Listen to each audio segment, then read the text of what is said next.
And here we are with attempt number 3 in Damascus, Canister Damascus. That's my ugly canister weld.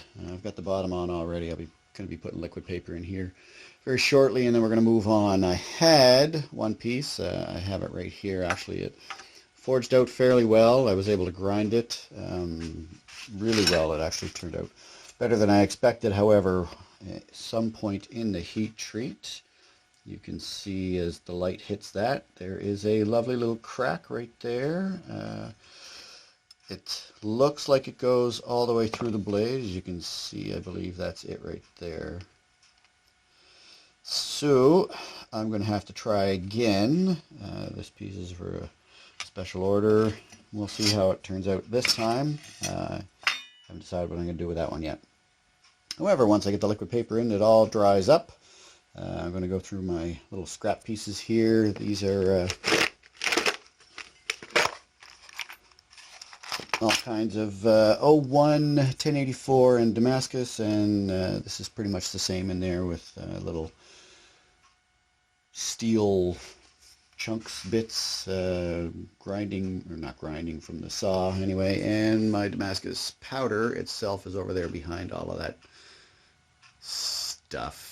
Just so you know, this is my huge shop 12-edge disc sander whenever I get around to getting some discs for it. Finally got something, and then all belts and everything else, and the mess.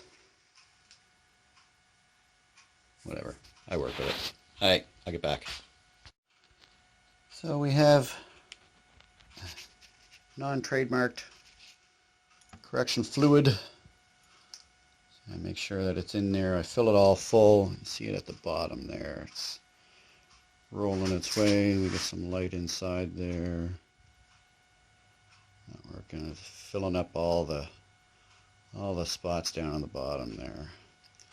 So that's the whole idea, is to fill up every spot and then let it dry. You have to let it dry, and I think that's what everybody forgets. They just pour it in there, and then they pour the powder in there and do everything else, and then it never dries, so it never pops off. This will be my third time doing this. The first time took me a bit of work. The second time literally just popped right out. So let's see if I take my time. You see a little pool of it in the bottom there.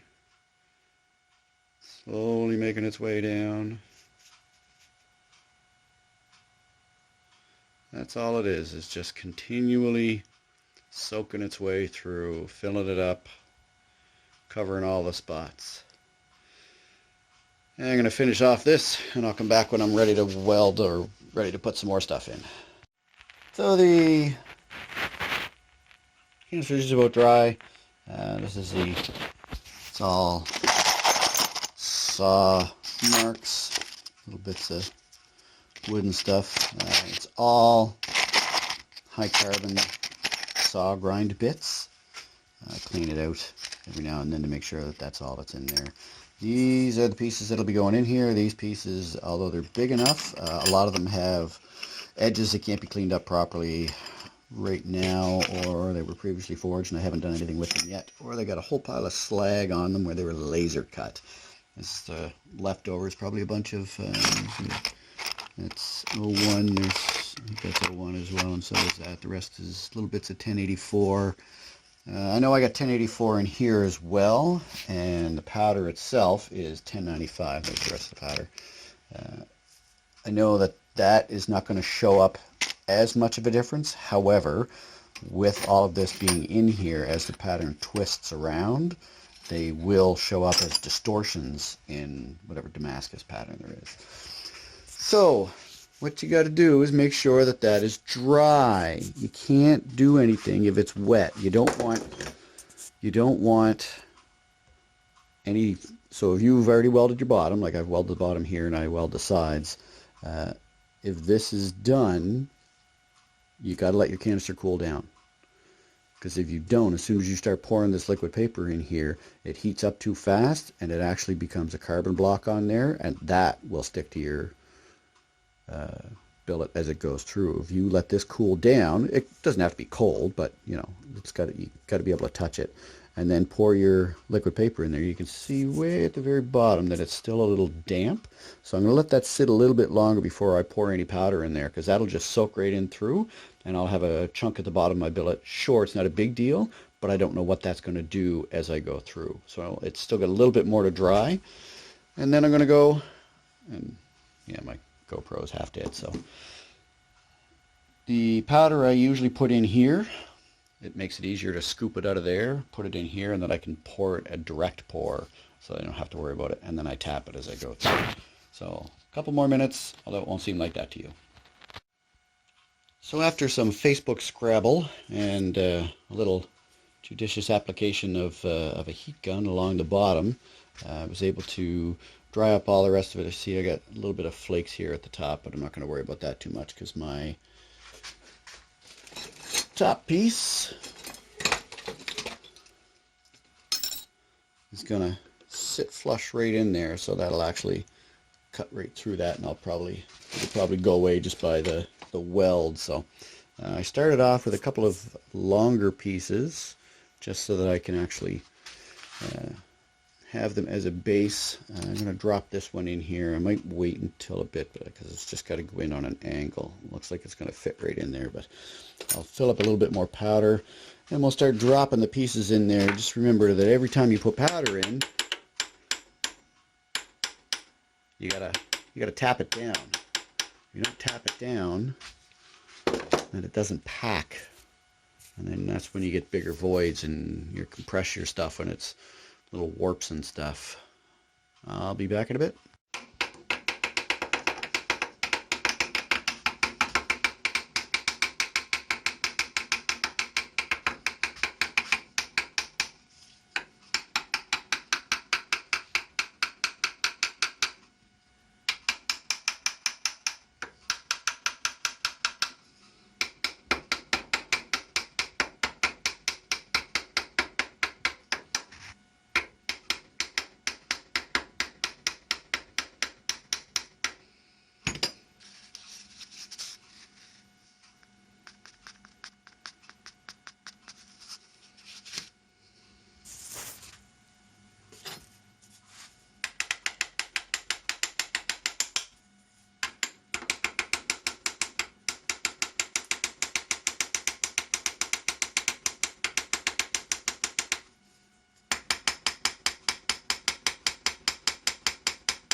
Still got a couple of small little pieces, but I think I'm going to end up with, I'm going to pack some more powder in there, and I'll put this, oh, looks like that's not going to fit.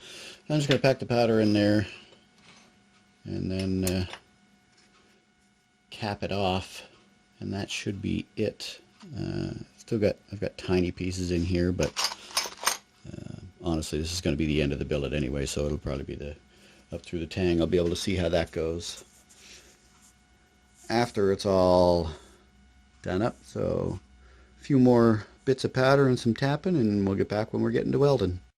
Okay, as you can see, it is pretty much to the top. I've left enough space that I can put my top piece on and then hammer it down. I've been tapping it, and now it's just shifting around. It doesn't look like it's going down anymore, so I've got as much in there as I think I'm going to get. I used 2 of these.